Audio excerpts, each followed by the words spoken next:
Piet Wiersma as well as Gerda Steyn were the winners of the 2024 Comrades Marathon and some impressive runs. Now, Steyn broke her own record with a time of 5 hours, 49 minutes and 46 seconds from Durban to Pietermaritzburg yesterday, breaking the time of 5:58:53 set in 2019.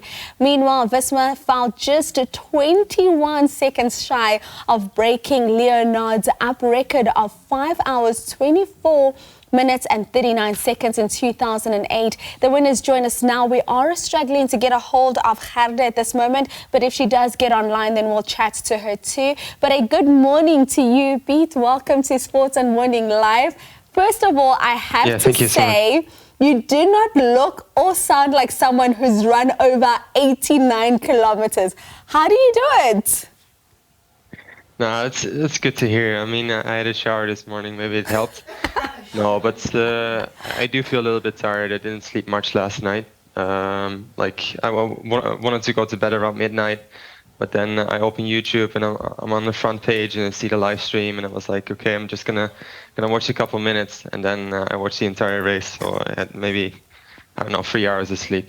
So not so much. That's absolutely phenomenal. Let's talk about your race this year, because we know that last year you came so close, just losing out to your teammates in Gerda. Speak to me about how this experience of this race was for you, and which moment did it hit you to say, nothing's going to stop me now, I am going for this victory? No, it was an incredible race, and I already said last year, like nothing compares to Comrades, but this year, like, things were definitely different. Like practically everybody knew my face. I was getting a lot of support along the course, so this gave me a lot of energy.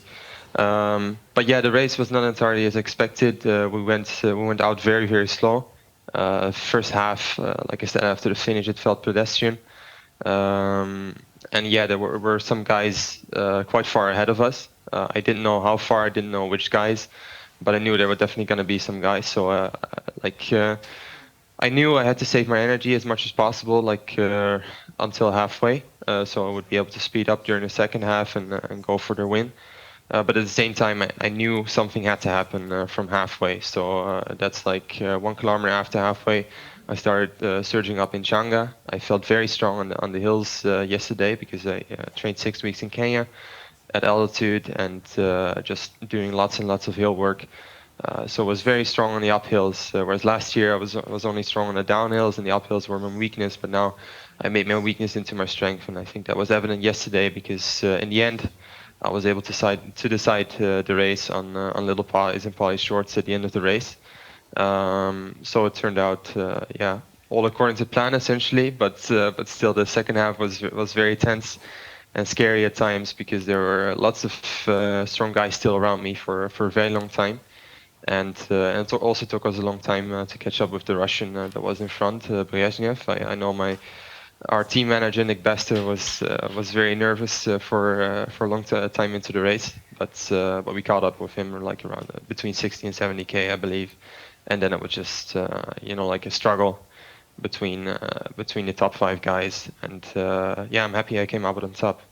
That's very interesting to listen to, because you speak about training out in Kenya for 6 weeks, that playing such a huge role in your preparations for this race. And we all know how poly shorts is. I mean, I've never run the Comrades, I probably never will, but I've seen the runners when they come through around poly shorts. But I want to speak to you about running the Comrades in an Olympic year and the added pressure that comes with that. Talk me through that from your point of view. Yeah, I mean, for me, it doesn't change anything. Maybe you're referring to Gerda, because I never qualified for the Olympics or tried to qualify for the Olympics. Right now, like after Comrades, I do have in mind that I want to run my first serious marathon. I've so far run 2 official marathons, but only as part of my build-up to Comrades, so more as fast training runs. So I'm really curious what I can do with more training and specific marathon training, lots of speed work, and just going back to Kenya to train full time. But now for maybe not 6 weeks, but 6 months, and see how much I can improve. And who knows, in 4 years if I'm able to qualify for Los Angeles. And I mean, we look at you, Piet, you are quite young, still in your early 20s, early mid-20s, let's call it that.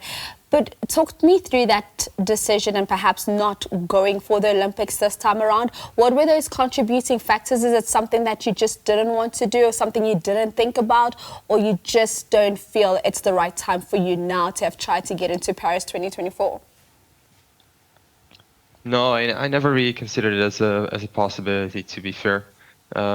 Like last year after Comrades, I think that was the first time in my life probably, or at least in many years that I was like, okay, maybe I can still do something at the international level over marathon.